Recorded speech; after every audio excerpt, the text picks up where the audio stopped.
Welcome to the Healing Circle. And so today we dive into the idea of heaven. A Touch of Heaven is the title, and this is connected to the lessons that we have been looking at today, but also to chapter 18 from A Course in Miracles, and very specifically used. Like there's only fragments that I use out of it, but they're very, to the point. That's of course why I use them. Now we will have healing moments in between too, in which we come together in little groups, because I want this to be interactive too. Of course, we are in an interaction. We are communicating as one. And I don't want to deny that, but at the same time, we also want that to take place in different ways. In fact, catch those reflections. No matter where you are, you can allow that to happen. Now here it might be easy, like I'm handing this over, I'm expressing this to you. You join with me in listening to it and receiving it and allowing to affect you, allowing it to affect you, recognizing, hopefully, recognizing that I'm telling you exactly what is given you to be told at this point in time. Literally, otherwise I would not know what to tell you. And I know it works like that, and that is so perfectly orchestrated that I never have to doubt that. Now, to stay active in the receptivity, it's also good to give and to extend yourself directly by being still, by expressing yourself, by listening to your brother, by recognizing that every situation is the perfect setup, in fact, to receive a touch of heaven. Now, I said in the Miracle Recap book, we're going to take a tiny little bit of a look at the idea of holy instant. Because what is a holy instant? A holy instant is not something that falls out of the sky, you could say. No, it is the same as the idea of miracle. It's like a miracle is not something that suddenly happens to you. Yeah, it happens to you, sure, but you say start in your practice of A Course in Miracles, you start to rely on it. It's literally like I wouldn't know how else things could occur any longer, because my old ways are gone. I literally can't get to them. Now here is a new moment in which I allow something else to happen, but I let that be my guiding light. I don't want to intervene at all. I let this spontaneously occur. And the miracles happening constantly, in fact. Like my life is dedicated to miracles, not because I say so, but because I literally don't choose any other option any longer. So in that sense, the miracle says natural. It brings me naturally to the place where I recognize every instant to be holy. And if I forget that, for instance, that's okay too. Like there's nothing wrong with it. You release your ideas, you open, and you forgive in that sense. You forgive by letting go of what happened a moment ago. Entering into this brand new holy instant. That is your constant, like, wow, that's light. That is your constant reminder, in fact, of like, oh yeah, God is in the field. It's happening right now. I don't need to do anything extra for it. It's actually occurring. Like it is literally given to me. Now this is great to practice, because if you start to understand what is going on, if you try to figure out why you feel so unhappy, or if you think like, well, this morning it just doesn't feel like it. Like all these considerations that you basically use to place yourself in a space and in a timeline that you know not to be true by now. you know this timeline is not you, the reality of you. It's like you think, if you still think that things can trigger you, that is really something outside of you attacking you, for instance, that you need to respond, then you start over with lesson 1, and you it's like, oh yeah, wait a minute, I'm actually doing this to myself. Oh yeah, now I remember, I'm doing this to myself. There's nothing outside of me. So what do I expect from my world? What do I expect that world to give to me? Do I want to experience freedom in this country? Do I want to experience something like glorious, peaceful in that country? What expectations do I have of this world, you could say. And until you, in fact, allow yourself to take that on for yourself, like whatever changes can occur, will have to take place in me, because literally that's a law of the universe.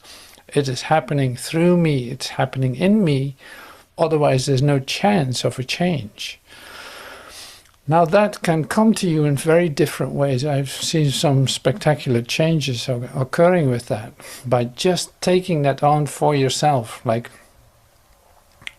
if I want a change to occur, this one needs to change. Like, I need to accept that for myself. I need to allow that change to occur in my experience.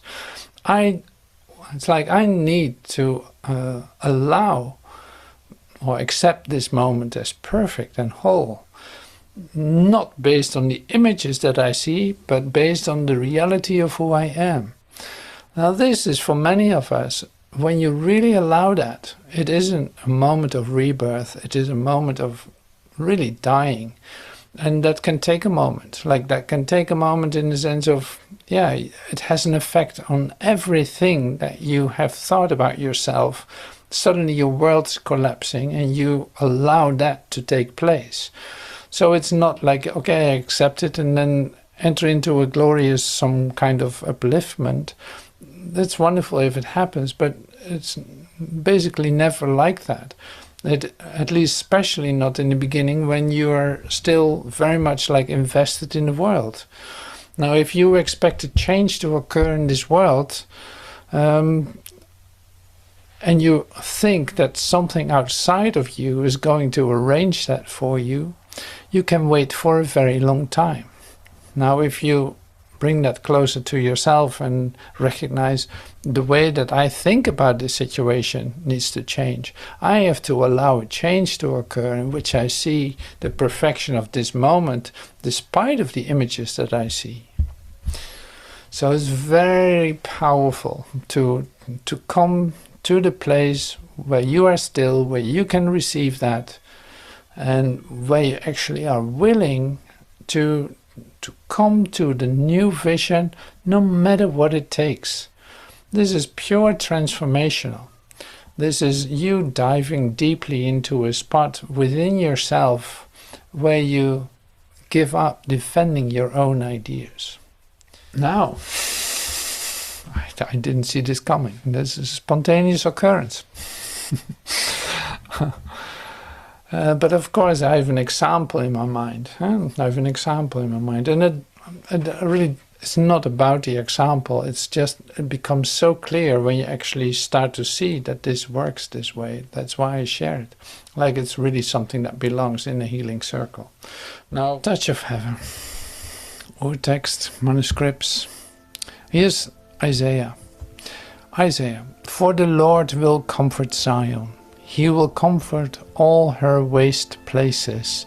He will make her wilderness like Eden, and her desert like the garden of the Lord.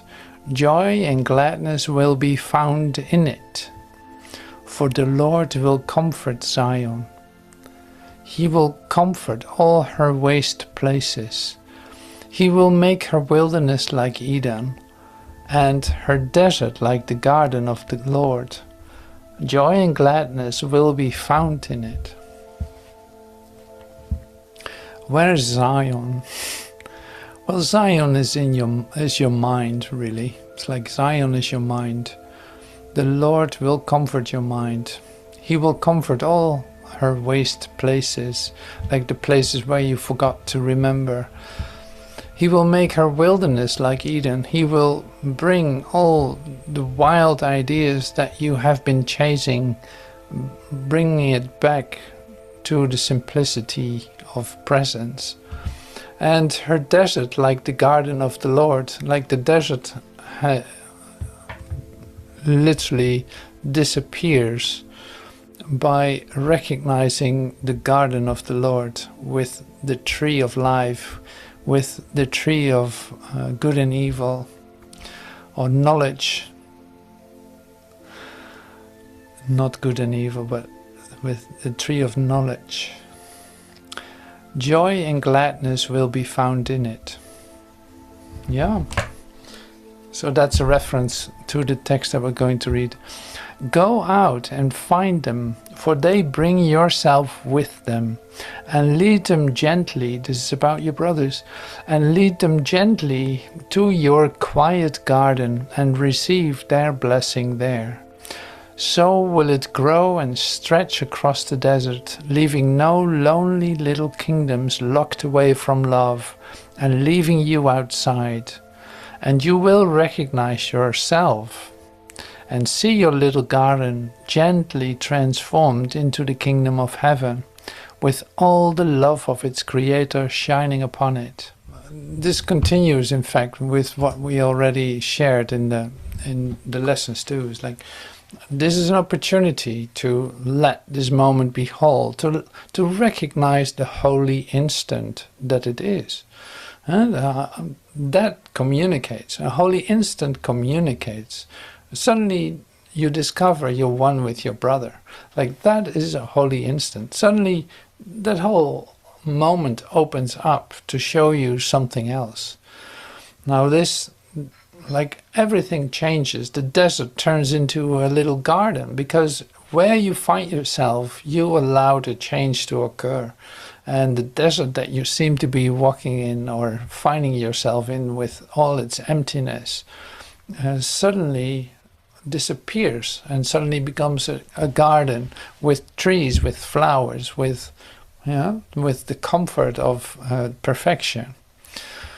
Now this goes on, like every situation is in fact a possibility for that.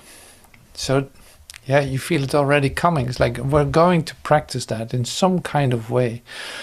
Now here the tendency to bring in a problem that you have or a thing that you're preoccupied with, like that's a real temptation to bring that in and establish that in fact already as like, this is taking place in me. I'm so this, I'm so that, and I'm so what.